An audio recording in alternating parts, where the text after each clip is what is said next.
Eldoria की कहानी, यह हम आहंगी और बकाए बाहमी की कहानी। एल्डोरिया के पुरसुकून और दूर उफ्तादा गांव में घने जंगलात और बुलंदो बाला पहाड़ों के दरमियान बसे हुए सुकून का एहसास गालिब था। इसके बाशिंदे सादा जिंदगी गुजारते थे, रिस्क के लिए कुदरत के फजल पर भरोसा करते थे। उन्हें कम ही मालूम था कि उनका पुरअमन वजूद साए में छुपे एक गैर मुतवक्के खतरे से बिखरने वाला है। ये सब एक चांदनी रात में शुरू हुआ, जब गांव वाले अपने रिवायती कहानी सुनाने के लिए मरकजी अलाव के गिर्द जमा हुए। एल्डोरिया में नस्ल दर नस्ल कहानियों को मुंतकिल करने की रवायत थी, ऐसी कहानियां जो दिलकश और एहतियात आमेज थीं। अच्छी तरह से सुनो मेरे प्यारे देहाती, आज रात में आपके साथ एक ऐसी कहानी शेयर कर रहा हूं जो रीढ़ की हड्डी को कांपती है और उन देखे खतरात से खबरदार करती है जो हमारे दरमियान छप सकते हैं। लारा ने शुरू किया। इसकी आवाज में तजर्बा का वजन था।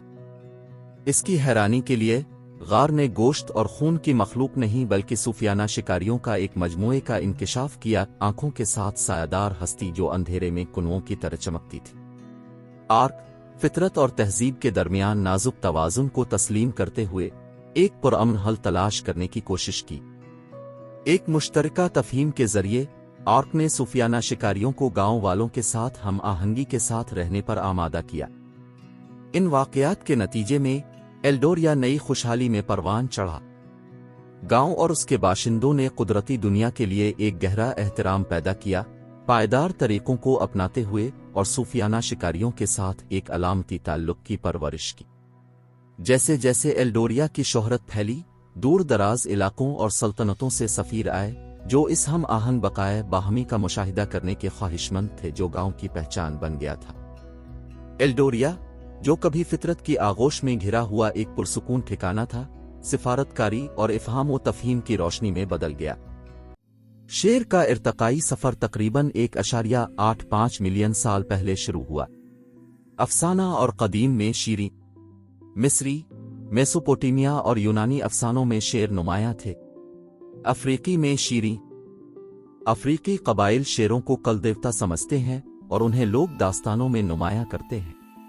यूरोपी कुरून वस्ती में शीरी, शेर यूरोपी शराफत और कुरून वस्ती के अदब में अलामत थे।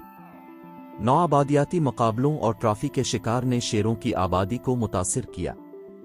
तहफ़्फ़ुज़, रहाइशगाह का नुकसान, इंसानी जंगली हयात का तनाज़ा और शिकार से शेर की बका को खतरा है।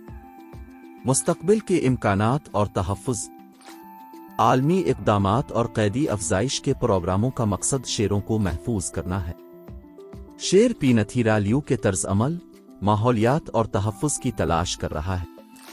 शेर फ़ख्र में रहते हैं, ताउन पर मबनी शिकार की नुमाइश करते हैं और गरजने के जरिए बातचीत करते हैं।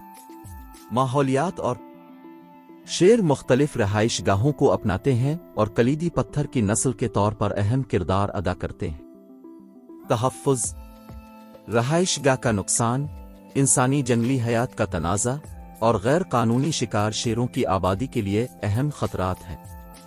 तहफ़्फ़ुज़, कोशिशों में महफूज इलाकों का क़याम, मकामी कम्युनिटीज़ को शामिल करना और आलमी तहफ़्फ़ुज़ के इक़दामात शामिल हैं। इस मशहूर नौ की बका को यकीनी बनाने के लिए शेरों की तारीख़ और तहफ़्फ़ुज़ बहुत ज़रूरी है।